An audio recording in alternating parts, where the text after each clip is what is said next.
हरि ओम। श्री राम राम रघुनंदन राम राम।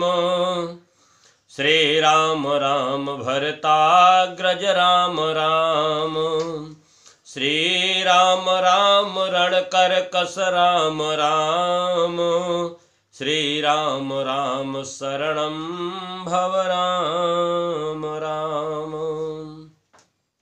सभी देशवासियों को जय सिया राम। आप सबको बहुत बहुत बधाई कि हमारे परम आराध्य मर्यादा पुरुषोत्तम भगवान श्री राम जी का अपने नए भवन में 500 वर्षों के बाद उनका पुनः आगमन हुआ है। यह हम सब सनातनियों के लिए बहुत ही हर्षोल्लास का विषय है। आज हम सब धन्य हुए कि हमारे मर्यादा पुरुषोत्तम 500 वर्षों के वनवास के बाद आज एक बार पुनः अयोध्या में वापस आए हैं।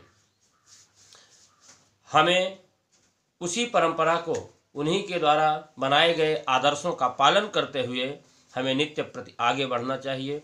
हर गृहस्थ को चाहिए कि अपने अपने घर में नित्य प्रति कुछ न कुछ सत्कर्म अवश्य करते रहना चाहिए और बुराइयों से, विवादों से दूर रहना चाहिए। क्योंकि मिट्टी का प्रभाव ऐसा होता है कि जिस मिट्टी पर जो कार्य किए जाते हैं उसका असर हमारे ऊपर पड़ता है। ऐसे ही एक प्रेरणादायक कहानी के साथ एक बार की बात है, जब हमारे मर्यादा पुरुषोत्तम राम जी माता जानकी और भ्राता लक्ष्मण के साथ वनवास में विचरण कर रहे थे, उसी समय एक जगह ऐसा आया, लक्ष्मण जी के मन में कुछ संदेह उत्पन्न हुआ। वो सोचने लगे कि आखिर पिताजी के द्वारा, माताजी के द्वारा वनवास तो केवल राम जी को हुआ है। चलिए, जानकी जी उनके साथ आई हैं, उनके धर्मपत्नी हैं, मैं उनका भाई हूँ, लेकिन मैं क्यों इनके साथ कष्ट करूँ? क्योंकि वनवास तो उनको हुआ है, हमको महलों में रहना चाहिए था। और ऐसी स्थिति जब इनके मन में आई, राम जी समझ गए और उन्होंने लक्ष्मण जी से कहा, भ्राता, हम लोग जिस स्थान पर हैं यहाँ की मिट्टी बहुत अच्छी है, बहुत सुंदर है। इस मिट्टी को थोड़ा सा लेकर के एक पोटली बनाओ और साथ में लेकर के चलो।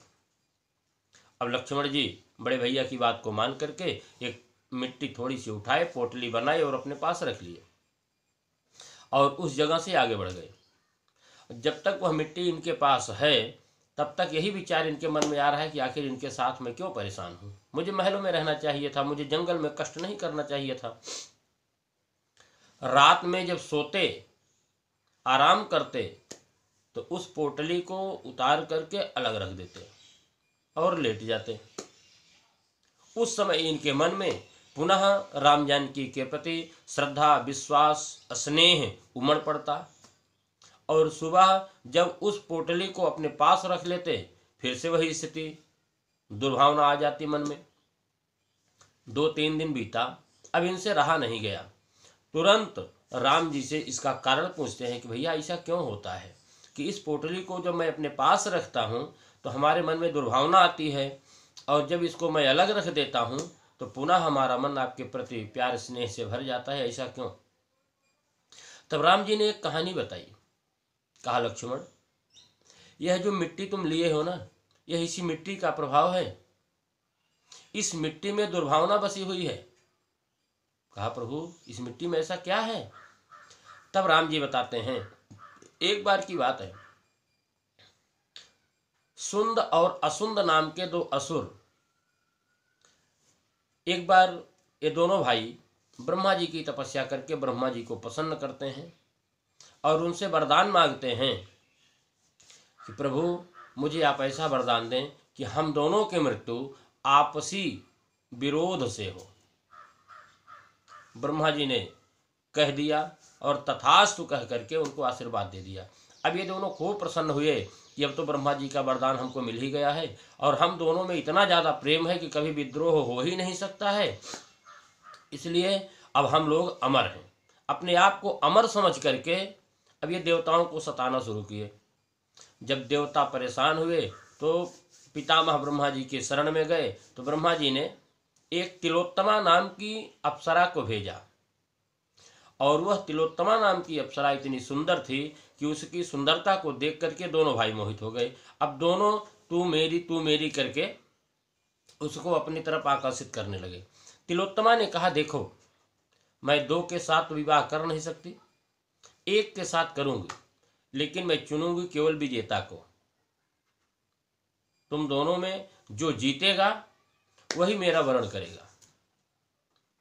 अब इस स्थिति को देख करके दोनों तिलोत्तमा के स्वरूप को देख करके इतना ज़्यादा मोहित हो गए थे कि आपस में लड़ने लगे, और इतना घोर युद्ध हुआ कि लड़ते लड़ते दोनों आपस में वहीं दोनों मर जाते हैं। तो ये वही स्थान है कि जहाँ पर ये सुंद और असुंद ये दोनों राक्षस रहा करते थे। आज वहीं की मिट्टी, उस स्थान पर जब हम लोग पहुँचे तो तुम्हारे मन में भी उस मिट्टी के प्रभाव से यह दुर्भावना आई, और यह मिट्टी तुम्हारे साथ है इसलिए भी यह दुर्भावना आ रही है। जब इस मिट्टी को अलग कर देते हो तो सद्भावना आ जाती है, मिट्टी ले लेते हो तो दुर्भावना आ जाती है। तो इसलिए इस कहानी से हमको यही शिक्षा लेनी चाहिए कि सभी सद्गृहस्थ को यही चाहिए कि हमेशा अपने घर में, अपने आसपास के वातावरण को हमेशा शुद्ध रखें, सुरक्षित रखें, राममय रखें।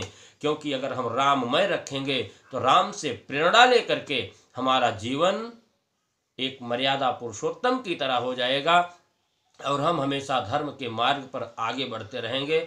और अगर हमारा वातावरण राक्षसों की तरह अगर रहा, मर्यादा के खिलाफ रहा, तो हमारे घर में नित्य झगड़े होते रहेंगे। एक दूसरे के प्रति हमारा जो व्यवहार है वो कटुता भरा रहेगा, हम एक दूसरे का सम्मान नहीं करेंगे। इसलिए ऐसी स्थितियों से बचने के लिए हमें अपने घरों में भगवान की स्थापना करनी चाहिए, पूजा पाठ करना चाहिए। दैनिक हमें हनुमान चालीसा, शिव चालीसा, दुर्गा चालीसा आदि का हमको पाठ करना चाहिए। और ब्राह्मण हैं, यज्ञोपवीत उनका हुआ है तो उनको नित्य प्रति संध्या करनी चाहिए, संध्या वंदन करने आदि से गायत्री उपासना करनी चाहिए, सूर्य भगवान को जल देना चाहिए। अगर ऐसा हम करते रहेंगे तो निश्चित रूप से हमारे घर का सद्भाव, प्रेम, स्नेह एक दूसरे के प्रति बना रहेगा, और इस मिट्टी का भी प्रभाव हमारे प्रति अनुकूलता भरा रहेगा। इसलिए सभी को चाहिए कि हमेशा धर्म को मानने वाले सभी धर्म के मार्ग पर चलें। अगर यह कहानी आपको अच्छी लगी हो तो इसे आगे भी शेयर करें, चैनल को सब्सक्राइब करें, कमेंट करें, लाइक करें, जिससे ज़्यादा से ज़्यादा लोग इस कहानी को सुन करके लाभान्वित हो सकें, और आगे भी आपको रोज़ नई नई कहानियाँ मिलती रहेंगी। सभी को जय सिया राम।